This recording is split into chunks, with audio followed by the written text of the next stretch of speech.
PrideStark's not going to forget to lock in. They're going to get someone immediately, and it's going to be the Richter. Okay, powerful characters first. Dino Riders were really seriously considering a first ban Lindis, which would be a statement. By the way, they think better of it. We've seen, I think, 100% ban of Lindis on EU. Yep. I was wondering if it ever got through, if it would be proven or disproven the reason why. And I guess we've got kind of our answer a little bit here on NA. Lindis will be the second ban for PrideStark. That forces this to be a Sephira ban, in theory, from Dino Riders. If they're concerned about PrideStark not banning it, they could also get pretty aggressive with the bans, start removing things they didn't like last game. And they'll do the latter. Hovering the Omen. As soon as we get confirmation, it is. Alrighty, well, Dino Riders have already improved game 1 to game number 2. They've banned all three heroes. Wow. We're making progress, They boys. did it. Taking a look now at what we're going to have. PrideStark Empire, their final ban is about to come through. They had the Richter, they had the Lindis, now the Sephira gets banned away, and first pick potential for the Dino Riders. What do they decide? It's the tankiness in the Zennial gets locked in. Okay, sure, but not a big fan. Like a handheld fan at best. What does that entail for them going forward with their jungler? Are they going to go with another assassin jungler? It doesn't seem like it. There is an opportunity for them to flex. We've seen Zennial be flexed in multiple situations. Depending on what that might be, that is an option. Liliana and Teamy, though, are locked in for PrideStark Empire on the 1-2. Very strong picks that open up the board. So what Daniel's getting at is the Zennial here allows you to run a ranged jungle because the Angelic Splendor backs you up. You cannot be focused down. They're going to let this run out last second and net lock in. Okay, so side lane Zennial with a jungle marksman is possible because of the Angelic Splendor, but they've gone to Telenas as opposed to the Violet, which will be best run in the side lane. I do have to give Dino Riders a little bit of credit. They do take the Annette away from beginning, so that it could be an option for that. Right. It looks like Dino Riders is going for a very strong, like, immortal type composition with the Zennial there, and with the massive healing that she provides. PrideStark was able to take away the Teamy in order to force them away from that particular immortal strategy, but they're going back to the roots. Superman, Violet locked in for PrideStark. Now it's going to be the Flash and a Necroth locked in for Dino Riders. I see the dance moves coming out of TJ. Not sure if there's dance moves of happiness or sadness or neither. Okay, well, if you dance when you're sad, then I'm sorry.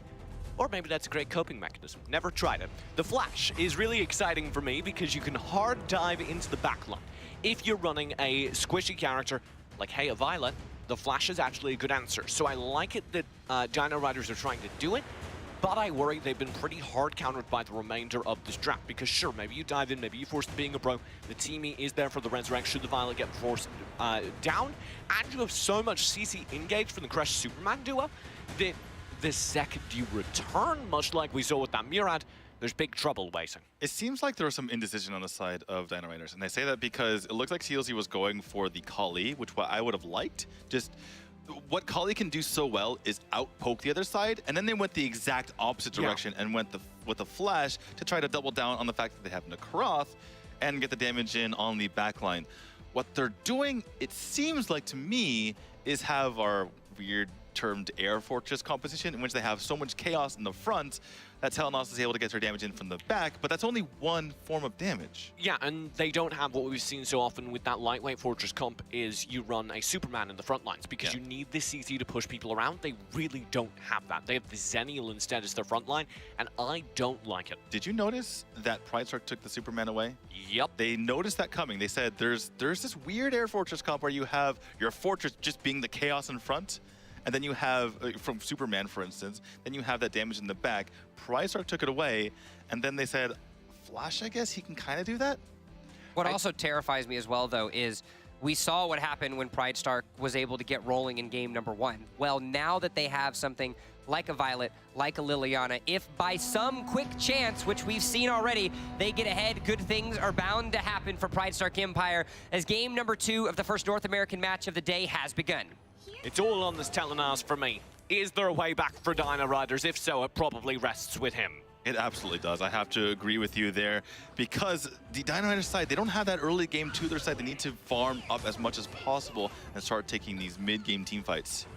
PrideStark already on the invade with no answer from Dino Riders. A might buff taken away by Zane. Oh my goodness. TJ, it begins already. Look at this. They already took the might buff and there's no response here from Dino Riders yet. No, Dino Riders now consider it. Shozen leans forward. Should be noted, not Hawaii in the jungle. Shozen taking up the Nacroth. Okay. Good thing you pointed that out. I just did not notice that. Interesting. And the Nacroth was a little bit lackluster, so maybe that's a response to poor performance in the previous weeks. Shozen, though, has a hard task in front of him, particularly as he's already bullied back. Nicely done by PrideStark. You rarely see that done on a Nacroth. Beginnings. Could have been a counter kill, but Dino Riders can't quite grab him. The only counter to super speed is flatulence. Nice. Sorry, I had to do. I know you hate when I go for the fart jokes. Yep.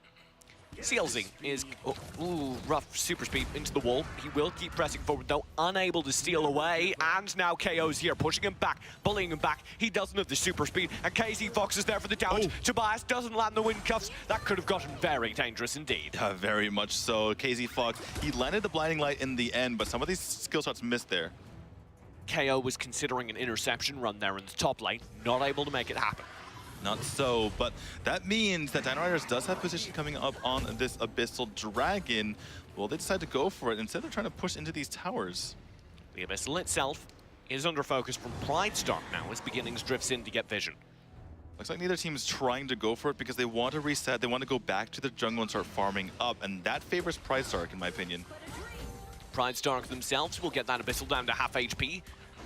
And Tobias is there to contest, but he's really far forward. Beginnings misses the chain lance, but it doesn't matter. Zane gets the Abyssal now, and Angelic Splendor comes through a flicker immediately after. Nice little micro, sorry. CLZ not so sure about that Cyclone, though, and the Metamorphosis is already landed. Hawaii is in a lot of trouble. He's scooped back in, and PrideStark have their second kill. Somehow every single skill shot from both sides missed their TJ. Yeah, that was weird. It's just, but they got the Reiki shot in the end. It turns out if you hold someone down and there's a homing missile, it will land. Yeah. But it was certainly the most inefficient team fight I've seen from two teams as good as this. Exactly, just running past each other. Oh, that's a good duo, though. Shozen and Tobias both low off the engage. Hawaii on the Zenial will need to play back now despite his high HP. CLZ actually goes in to try and contest, and he's knocked low. KZ Fox will launch a Riki shot out of it towards Tobias. What is happening? PrideStark is just 3v5ing, 3v4ing in the jungle of Dino Riders. Zane's already level 7. Yeah, he's good at farming. So here's what happened. Zane was in his own jungle when this invade started. He cleaned literally all of it out and then came over because PrideStark had just been stalling up the golem so that Zane could come up and grab it. So why does Dino Riders, they oblige them? Why didn't they just take the farm? Beast was farming the bot, I will give him that. He was farming bot the entire time. And he's probably the best hope for this roster. Exactly. Well, wow. KZ Fox, if he's going to keep taking out CLZ, though, I don't know if the Beast carry will be enough for their side. Does have quite a bit of gold, they're 2.1k. Still losing to Violet, though. Still suffering as Zane gets so no. beefy. And KO, no. he's just bullying Hawaii back. He'll cancel the Angelic Splendor, and Hawaii is gone. Zane's back. The insanity's back. And as is tradition with the Dino Riders, when they know they're done, they don't even try. Just stand there and take it until their impending doom is finally over. Shozen will keep going with his farm, accepting that he's gotta keep farming because that's maybe their only hope at dive onto Zane. CLZ will get some damage onto KZ Fox as well. Speaking of dive, but Zane rolls through the Cyclone's force. CLZ will stay alive. Oh my goodness, that was so much damage. Don't do this! CLZ's in trouble. He'll Mach Punch, super speed. It's enough. He's safe. Oh my goodness, PrideStark are just messing with Dino. Tobias, the VM! Tobias knows he's ruined KO's day. Drops a little recall right in his face. Oh my goodness, PrideStark are messing with them on a gameplay level, and then Dino Riders are just giving it back on a meta level. I don't even know. I appreciate the spirit. Abyssal Dragon will be picked up, though. Zane looking scary again. He absolutely is. So much farm to his name. Already has an Astral Spear. Hi, Hawaii. He started underneath his tower, and now he's dying underneath KO's. I can't even anymore. I hope you enjoyed your vacation in Hawaii. Aloha. That means goodbye and hello. That's why it's so apt. As it did in life. KZ Fox and Zane All right, here for the tower. It'll be another to full. CLZ and Chosen keep pushing forward. KZ Fox just absolutely obliterates his HP, though. And all of a sudden, PrideStark are in complete control. 5 minutes in the game. Oh, no. CLZ, are you sure about this? He'll back out. It seemed like PrideStark took that Cyclone on purpose just so they could be in position to punish him. Didn't get him in the end, but very cheeky. KZ Fox going forward in Fox form for the tower chunk. CLZ barely survives his own poke, and Zayd is quick to rectify that. Another kill to him. Tobias is low. 2, 3 shots. That's all it takes. A double kill for Zayd. Oh my goodness, Zayd is coming alive. Like you mentioned, so much damage to his name. And when those crits start coming through with those double gloves, it's going to be over for everyone. That's high ground pressure. KO's got 2 people trapped behind his tower, but don't worry about that, because Ra's pushing in. He's going to take the core if they don't stop it. Zayd arrives in this top lane fight. KO does get both the kills he was working on, and got the Beast tower. loses his tower. He just used the Metamorphosis on a tower by his lonesome. Yep. I guess. Yep. Sure. But can we talk about how KO quietly just took 2 people and said, no, you live here now. Yeah, this is the tower that you're under. That's what Supermen do, especially when you're KO and you're that skilled on them. Right. And by the way, there are 3 rank breakers on the side of PrideStark. I'd like to point that out because at this stage of the game, there's not going to be much armor on the side of Dino Riders, which means that you want the raw armor pierce, not the percentage armor pierce, TJ. We like it raw here.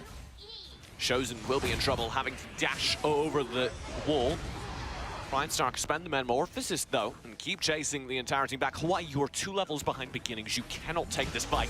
Same to CLZ. He'll go in, does get some damage, but now the punish is here, and they have to back off. And Hawaii doesn't believe in it. Zane rolls through. He'll one-shot CLZ quietly. Do the same to Beast! Oh my goodness. Stop!